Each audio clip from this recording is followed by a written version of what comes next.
I'm Chris Austin, your host for The American Dream, and today we are selling Kansas City, home of jazz music, world-class barbecue, and more fountains than the city of Rome.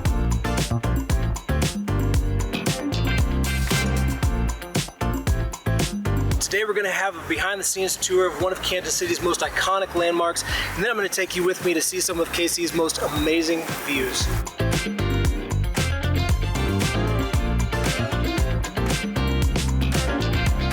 I'm here with Laura Vogt, Curator of Education and Interpretation at the National World War I Museum and Memorial. Laura, so if you see pictures of Kansas City, you've most likely seen pictures of this place, or you've seen pictures of the skyline taken from that spot over there, but what makes this place so special? This is Kansas City's front porch. So whether or not it's history or community that you love, Kansas City and this space is the place to be. The tower is actually larger than the Statue of Liberty, and since 1926, people have been able to travel to the top of that tower in an elevator. Going to the top of the tower sounds absolutely terrifying, but I can't wait to see the rest of the place.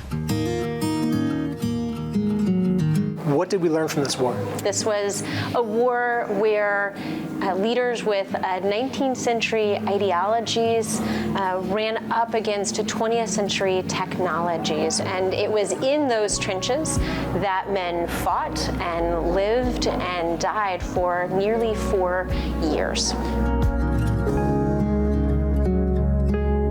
I know this guy. This is Uncle Sam.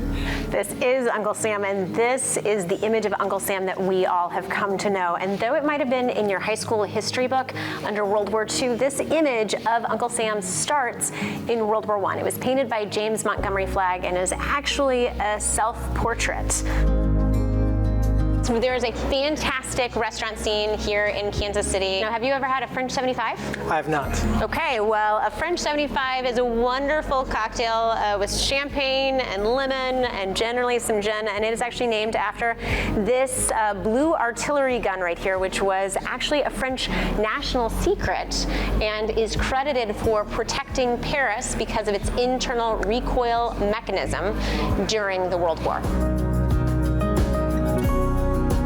The World War changes everything. It is this event that helps bring the majority of American women the right to vote.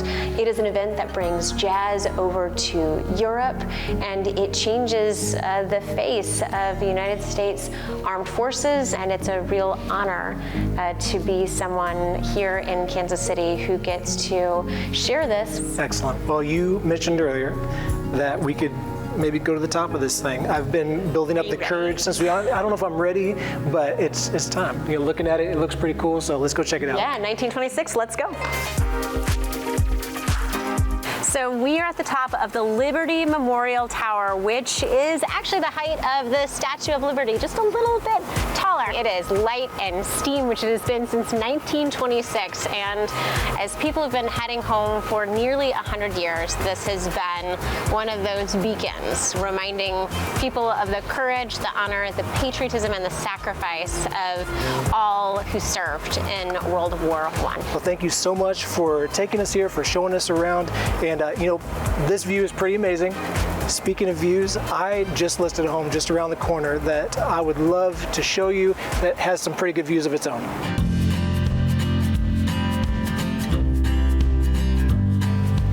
Hey guys, welcome to 2510 Grand, a 2-bedroom, 2-bathroom, fully remodeled condo right in the heart of downtown Kansas City. And with over $100,000 in upgrades, this condo sells itself. Fully remodeled kitchen, fully remodeled bathrooms, high-end appliances, and an open concept, just steps from the streetcar and from all the restaurants and shops at Crown Center. But what really sets this place apart are the views. We have 2 walls full of windows with views of the downtown, the Sprint Center, Union Station, and of course, the National World War I Museum. So thank you guys for joining me on this episode. I tell you what, I've had my fill of heights today, so I'm gonna get back down on the ground, but hopefully you can join me next time on The American Dream.